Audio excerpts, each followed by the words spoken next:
तुलसी विवाह की संपूर्ण विधि। देवउठनी एकादशी के दिन जो लोग तुलसी विवाह करते हैं, जिन्हें कन्यादान करना होता है, उन्हें इस दिन व्रत रखना जरूरी होता है। इसके बाद शालिग्राम की तरफ से पुरुष वर्ग और तुलसी माता की तरफ से महिला वर्ग को इकट्ठा होना होता है।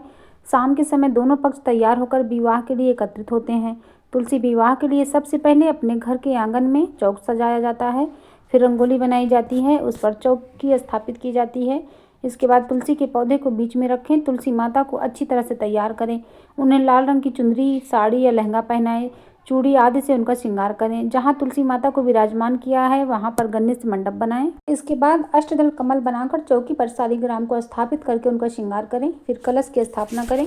सबसे पहले कलश में पानी भर लें, उसमें कुछ बूंद गंगा जल की मिलाएं, फिर आम का 5 पत्ता रखें और उसके ऊपर नारियल को लाल रंग के कपड़े में लपेट कर कलश पर स्थापित करें। फिर एक चौकी पर शालिग्राम रखें। शालिग्राम को तुलसी के दाएं तरफ रखना है। फिर घी का एक दीपक जलाएं और ओम श्री तुलसीये नमः मंत्र का जाप करें। शालिग्राम और माता तुलसी पर गंगा जल का छिड़काव करें।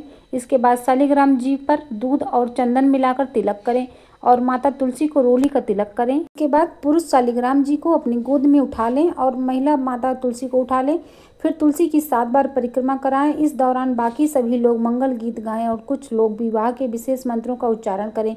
मंत्रों के उच्चारण में कोई गलती नहीं होनी चाहिए। माता तुलसी और शालिग्राम जी को खीर पूरी का भोग लगाएं। माता तुलसी और भगवान शालिग्राम की आरती उतारें। फिर अंत में सभी लोग प्रसाद का वितरण करें और प्रसाद ग्रहण करें।